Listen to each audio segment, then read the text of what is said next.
ইরানের জলসীমা ছেড়ে পালাচ্ছে মার্কিন সৈন্যরা। এখন কেন পালাচ্ছ? তোমরা কি ভেবেছিলে আয়াতুল্লাহ আল খামেনিকে হত্যা করে সব কিছু কেড়ে নিবে? তা সম্ভব না।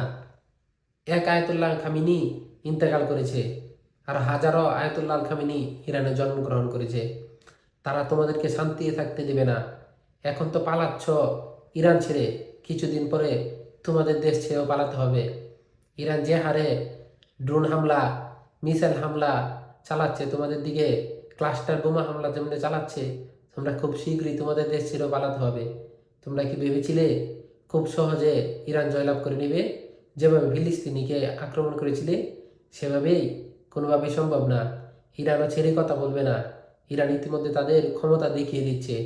ওরা যে হারে মিসাইল মারতেছে, এই হারেও যদি মিসাইল মারে তবে আরও 2 বছর তারা মিসাইল মারতে পারবে।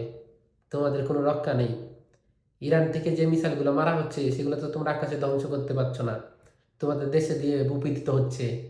তো এখনই সময় আছে, ইরানের হাত থেকে বাঁচতে চাইলে দেশ ছেড়ে পালাও, নিরাপদ দূরত্বে পালাও।